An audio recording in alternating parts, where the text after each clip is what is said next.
All right, guys, so we're going to start off in this video by reasoning a little bit how we could determine that our equation r equals ke over 1 plus e cosine theta would give us a conic section that's orientated like it is on the polar plane with that focus on the origin, right?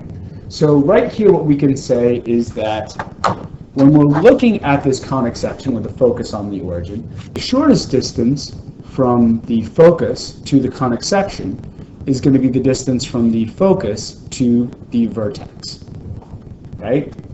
And right here, when we're looking at this equation, what we can see is that for a rotation of 0, we have cosine equal to 1, which means that we are adding 1 and e, which is going to give us our largest possible denominator, right? And when our largest possible denominator divides ke, which we know is going to be a constant, that means r is going to be its smallest possible value, right? And that means that we are at our shortest distance between the focus on the origin and the conic section, right? So that gives us a little bit of a reason as to why our conic section here is going to open like it is, where when we are adding e cosine theta, our conic section is actually opening onto the negative x-axis. Now we want to use that line of thinking to help us reason why we're seeing the rest of the orientations for these variations in our polar equation. So right here we've talked about this guy, right, with 1 plus e cosine theta in the denominator. If we're looking at ke over 1 minus e cosine theta, now right here for a rotation of theta equals pi, right, we're going to get cosine to be -1, and that -1 that we're multiplying e by is going to make this 1 plus e in the denominator, again giving us our largest denominator and our smallest r value from the vertex to the focus, right?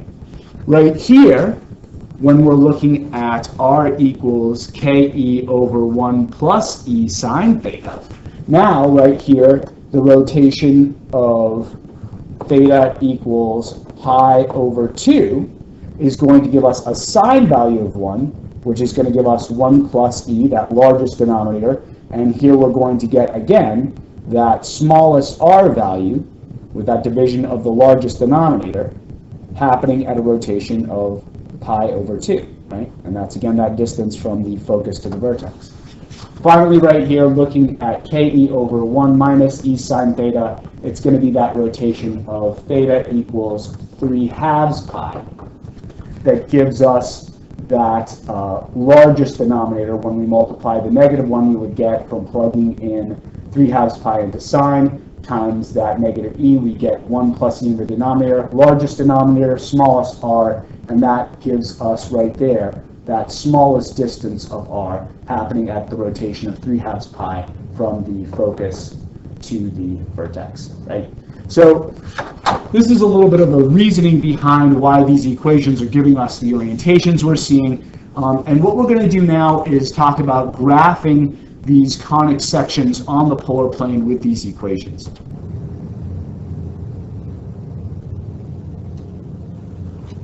All right, guys, so before we look at graphing these conic sections on the polar plane, we want to remind ourselves of basically the forms of the polar equations we're going to be seeing. So right here we can say that the polar equations that are going to give us conic sections are either going to be r equals ke, and then it's 1 plus or minus e cosine theta for a horizontally orientated conic section.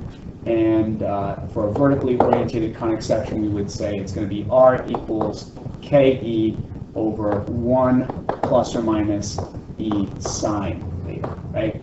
Now right here, when we're graphing these conic sections, we're going to first identify what the conic section is going to be, right? And we know we can determine that conic section by looking at the eccentricity, right?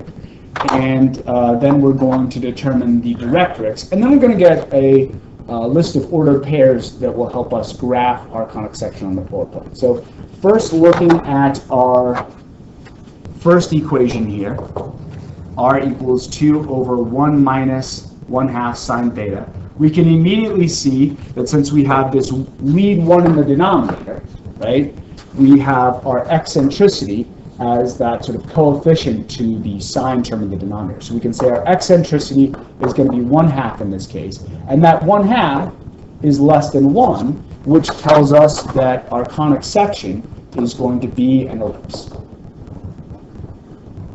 Now, for that ellipse, we can say that the numerator is going to be KE, right? And right here, we can say that we have KE equals 2 for this equation. And we know that our E is 1/2. So right here, that's K times 1/2 equals 2. And right here, that gives us K equals 4. Now remember, K is actually the distance from the focus on the origin to the directrix, right? So actually right here with that value of 4, we have how far we're going to go out from the origin to our directrix. Now we can look at the equation itself to see where we're going to draw that directrix. Now right here we've got 1 minus 1/2 sine theta in the denominator. Since we are subtracting sine in the denominator, we can say that our conic section is going to be orientated vertically, and we can say that it is going to open onto the positive y-axis, which means the directrix is going to be down here on the negative y-axis, 4 away from the origin, right? And we can say that directrix is going to be y equals -4. Now, in general, right here, what we can say is that remember that polar order pairs and xy order pairs, rectangular order pairs, are basically just two different ways of defining a point on the plane. So right here, when we're drawing the directrix, it's going to be the same line on the xy axis as it would be on the polar plane. So it doesn't really matter that we're not sort of seeing a grid of rectangular coordinates to draw our directrix. We can basically draw it the same way whether we're representing the plane with the polar plane or the xy axis. Now right here what we're going to do is get our ordered pairs, and we're going to do that by plugging in theta values and getting out r values with this equation right here. Now right here we're basically just going to plug in rotations that land us on the axes. So right here we're going to say rotation of 0, rotation of pi over 2, rotation of pi, rotation of 3/2 pi, and a rotation of 2 pi are going to be the rotations we plug in to get ordered pairs for our ellipse. Now, right here, going through, we can basically just determine those r values by thinking about plugging in theta into the denominator. When we plug in 0, sine is 0, so we're saying 2 divided by 1 here will give us an r value of 2, right? So for a rotation of 0, we go out an r value of 2. When we plug in pi over 2, sine is 1, so we're saying 1 minus 1/2 in the denominator, which is going to give us 2 divided by 1/2, which would be 4. So for our rotation of pi over 2, we have an r value of 4. When we plug in pi, we have 2, again divided by 1, since sine of pi is 0. So right here, we're going to get an r value of 2 again at that rotation of pi. So right here, we go out that far on the negative x-axis. And right here, 3/2 pi is going to be a sine value of -1. And right here, for that sine value of -1, we get 1 plus 1/2 in the denominator, which is going to give us 4 divided by 3. And we can sort of think about that as being 1.33 repeating. And right here, we can mark that off right there as the r value. Now, of course, when we plug in 2 pi, we get sine at 0 again, so we get our r value of 2 again. And of course, we could kind of predict that this ordered pair and this ordered pair are going to be the same as we sort of draw our ellipse, because our ellipse is basically going to have ordered pairs repeating as we revolve around and around on the polar plane. So right here, in connecting these ordered pairs, we can get a rough idea of our ellipse. Remember, this distance right here is not the minor axis. It's not the smallest diameter. Our center is going to be somewhere between 1.3 repeating and our 4 for those r values. And right here, we can basically say that this ellipse is going to be approximately something that looks like this. It's going to be something close to a circle. Something like that. And right here, we can basically see that, you know, our center for this ellipse would be something in here, right? And that would make that minor axis something like that, right? Which is, of course, going to be wider than that distance we're seeing between our ordered pairs on the x-axis. All that isn't really necessary, just to sort of make sure we're getting a clear picture here of what our ellipse is going to be, because remember, it's our focus that's on the origin, not the center. Okay, so we're going to take a look at one more of these guys. Right here we can see that with that lead one in the denominator, we have an eccentricity of 2 now, 2 greater than 1, so we can say that this guy is going to be a hyperbola. And for this hyperbola, we can define the directrix. Right here we can say that we know the numerator is KE, so right here we've got KE equals 2. And with an E value of 2, we can say that K times 2 equals 2, which gives us K equals 1. Now right here we can say, by looking at our denominator, we've got 1 plus 2 cosine theta.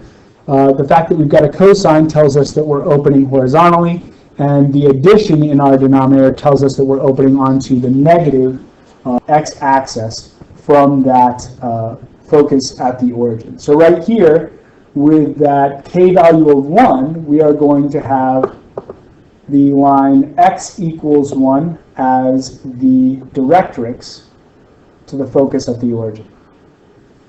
Okay, so right here we're going to list those same rotations, but with the hyperbola we actually have some interesting things happening. So we're going to leave some gaps in our table here. So right here we've got 0, we've got pi over 2, we've got pi, we've got 3 halves pi, and then we've got 2 pi. We can go ahead and plug in these rotations into the cosine in our denominator. For a rotation of 0, we've got cosine as 1, so that's going to be 2 divided by 3, so that's going to be 2/3 is the r value for the rotation of 0. For the rotation of pi over 2, we've got cosine is 0, so that's going to give us 2 for the r value. For rotation of pi, we've got -1 for cosine, so that's going to give us -1 in the denominator. 2 divided by -1 is going to give us -2. And then right here for 3 halves, we're going to have cosine is 0 again, so that gives us 2 again. And then for 2 pi, we end up back at our 2/3. So right here, we can go ahead and plot these points. So right here, what we want to talk about is specifically what's happening in this interval and this interval right here. Because we have a denominator of 1 plus 2 cosine theta, right, where we've got 2 cosine theta potentially being greater than 1, we're actually going to get zeros in our denominator for certain rotations. And those rotations that will give us 0 in the denominator for our polar equation are going to be 2/3 pi and 4/3 pi. Now, of course, 0 in the denominator means we're undefined, but we don't want to think about this as necessarily r values that are undefined. We want to think about what's happening to the r values as we approach these rotations. As we approach the rotation of 2/3 pi, we're seeing this denominator get smaller and smaller. We're having smaller and smaller positive numbers in the denominator. So that means that we're going to be approaching positive infinity with our r values. And as we go past 2/3 pi, we're now getting really small negative values in the denominator. So we're going to be coming from negative infinity. For our 4/3 pi, right here, where negative values getting smaller and smaller in the denominator, giving us larger and larger negative r values. So as we approach 4/3 pi, we're going to be approaching negative infinity there. And as we go past 4/3 pi, we're going to be dealing with small positive numbers in the denominator, so we're going to be coming from positive infinity with our r values. So right here, let's go ahead and think about what this graph is going to look like. So right here, we start out with the maximum cosine value, right, which is going to give us a maximum denominator of 3, and that starts us out right here at 2/3 for the r value. Now right here, as we rotate, we're basically seeing those cosine values become smaller and smaller positive numbers, and then they go to, then they're getting smaller and smaller still. Right here, this is our rotation of 2/3 pi. Approaching that 2/3 pi rotation, we get R values going out to positive infinity like that, right? Now, after that, we've got R values coming from negative infinity. So for this amount of rotation right here, we're actually going to be getting R values that extend into the 4th quadrant, right? And we're going to be coming from negative infinity there. So it's going to come up like this. And all of these R values are negative R values, connecting to that negative R value of -2 for the rotation of pi. And then we get numbers in the denominator that are negative and getting smaller and smaller again as we approach the rotation of 4/3 pi. So right here for 4/3 pi, we are going to head out to that negative infinity R value. And then after that, we've got positive R values again. So right here, coming from positive R values now, we're going to be coming from 4/3 pi, where we follow that out infinitely. And we're going to get this side of the hyperbola like this. So this is a weird graph.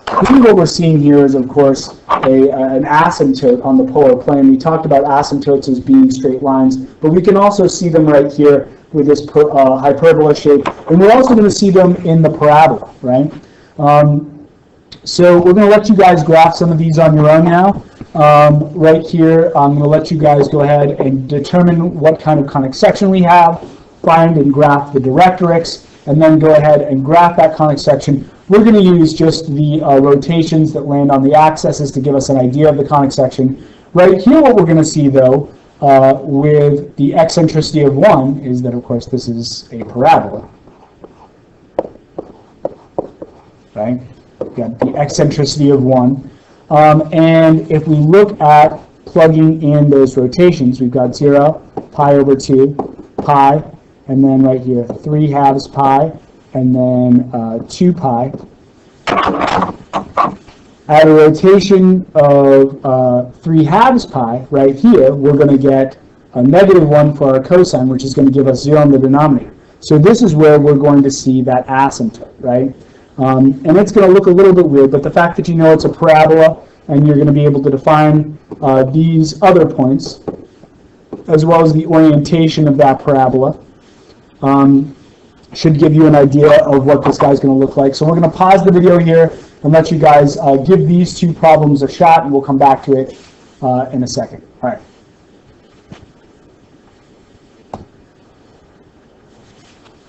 All right, guys, so first what we have here is an ellipse, and we can see that because the eccentricity is 1/3, which is less than 1, giving us the shape of the ellipse for our equation r equals 4 over 1 plus 1/3 cosine theta. Right here, if we go over and we're asked for the directrix, we know that the numerator is going to be ke, so for a numerator of 4, we have k equals 4, and then we know that the e, the eccentricity, is 1/3. So right here we can say k times 1/3 gives us 4, and if we divide 4 by 1/3, we actually get a k value of 12, and that tells us right here that for our conic section opening on the negative x-axis, we have the directrix as x equals positive 12. So right here, that would be this ellipse. For the parabola right here, we can see with an eccentricity of 1, this is obviously going to be a parabola. We can determine the directrix by taking the numerator, setting it equal to ke. We know the eccentricity is 1, so that gives us a k value of 2. And right here we can say then that the directrix is going to be y equals 2, which we can graph right here. And then at this point, what we want to do is just sort of evaluate the rotations on the axes. So right here we can say that evaluating these rotations, we get a rotation of 0 giving us 2, rotation of pi over 2 giving us 1, rotation of pi giving us 2, and a rotation of 3/2 pi giving us basically an undefined value. But if we think about approaching 3/2 pi, we can see that that denominator of 1 plus sine theta is actually getting smaller and smaller. So we're getting r values extended out to positive infinity, right? And basically, as we continue to rotate, these r values down here are really, really long, and they continue to extend out, getting infinitely long as our rotation goes out, getting very, very long. And right here, we would essentially be undefined for the rotation of 3/2 pi, and then we'd basically be looking at those really large r values coming back on the other side of 3/2 pi. So we never actually get negative r values here, but we are getting r values that go out to positive infinity and then come back from positive infinity. And then right here, basically what we're seeing is those r values come back and end at 2 pi with an r value of 2. The worksheet tomorrow. All right, guys.